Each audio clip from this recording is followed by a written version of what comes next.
that if you must answer His Excellency, the process through which you arrive to office must be excellent. The 2023 general elections in Nigeria were supposed to be a historic moment of reckoning for the Nigerian youths, who had become fed up with the old and corrupt political elites that had held sway over the country for decades. Inspired by the spirit of the EndSARS protest that rocked the nation in 2020, many young Nigerians decided to take up the challenge of voting out the ruling party, the All Progressives Congress, APC, and its presidential candidate, Bola Ahmed Tinubu, who was widely seen as the godfather of Nigerian politics. Unfortunately, their hopes were dashed when Bola Ahmed Tinubu, with the help of President Muhammadu Buhari and the Independent National Electoral Commission, INEC, allegedly rigged his way into the office of the Nigerian presidency. Hello and welcome to Enimaar TV, your trusted source for unbiased analysis of Nigerian political events. In this broadcast, we will explore how Bola Ahmed Tinubu imposed himself on the 200 million Nigerians. The EndSARS protests of 2020 marked a turning point in Nigerian history. The youth of Nigeria, tired of enduring systemic corruption, police brutality, and political ineptitude, demanded change. They longed for a leader who would prioritize their welfare, address their grievances, and usher in a new era of progress and accountability. The 2023 general elections seemed like the perfect opportunity to translate their aspirations into reality. Driven by their determination, the Nigerian youth made a resolute decision to vie for the presidency through the Labour Party, with Mr. Peter Obi as their chosen candidate. The EndSARS movement transcended into what would be known as the obedient movement, capturing the massive support for Mr. Peter Obi. They envisioned a future where their voices would be amplified and their aspirations would be reflected in the nation's leadership. Bola Ahmed Tinubu, a prominent political figure and former governor of Lagos State, has long been seen as a powerful force within Nigerian politics. His influence and connections were instrumental in securing victory for the All Progressives Congress, APC, in the 2015 and 2019 elections. With aspirations of his own to occupy the highest office in the land, Tinubu strategically positioned himself as a potential candidate for the 2023 presidency. In his bid for the presidency, Mr. Tinubu, a Muslim from the southern region of Nigeria, selected Kashim Shettima, a fellow Muslim and former governor of Borno State from the north, as his running mate.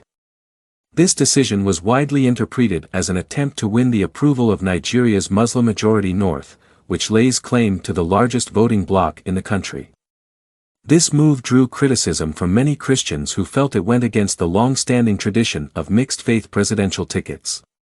Despite the backlash, Tinubu maintained that he chose Shettima based on merit, rather than regional or religious affiliations. Tinubu went so far as to hire individuals posing as bishops for the event where Kashim Shettima was presented, as his vice-presidential candidate. During one of his campaign rallies in Ogun State, Tinubu addressed the crowd in his native Yoruba dialect, and expressed that it was their turn, emphasizing his own aspirations to become the president of Nigeria. This statement raised concerns as it seemed to prioritize a specific ethnic group rather than embracing the diverse composition of the entire nation. Nigerians were seeking a leader who could effectively represent and unite all ethnic groups and regions, rather than catering solely to a particular faction or section of the country. Tinubu's campaign strategy faltered when he opted to sing the praises of the then-President Muhammadu Buhari, rather than focusing on concrete issues. He criticized the Labour Party candidate, Mr. Peter Obi, accusing him of quoting wrong statistics and campaigning based on ethnicity and religion. Meanwhile, there were numerous reports of Tinubu offering bribes of 10 million naira each to sheikhs and mosques to influence their followers to vote for the APC.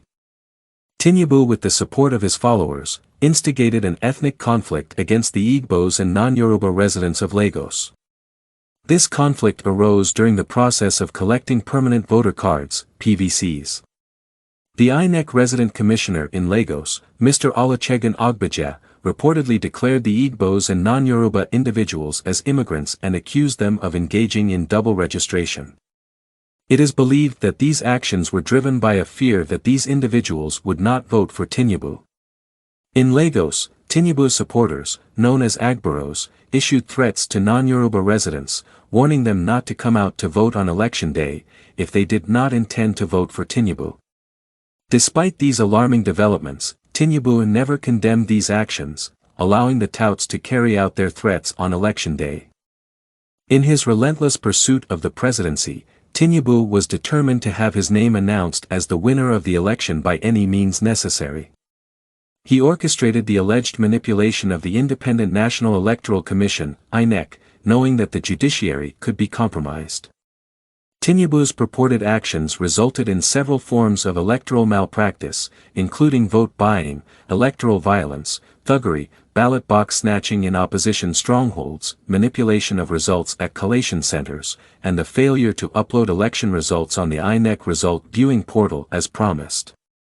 Bola Ahmed Tinubu's actions in his pursuit of the presidency have cast a dark shadow over Nigeria's electoral process. By compromising INEC, engaging in vote buying, encouraging electoral violence, and manipulating results, Tinubu has demonstrated a disregard for democratic principles and the will of the Nigerian people. It is imperative that such actions are thoroughly investigated, and measures should be taken to restore faith in the electoral system. Nigeria deserves leaders who prioritize transparency, fairness, and the advancement of democratic values, rather than those who rely on desperate measures to achieve their personal ambitions.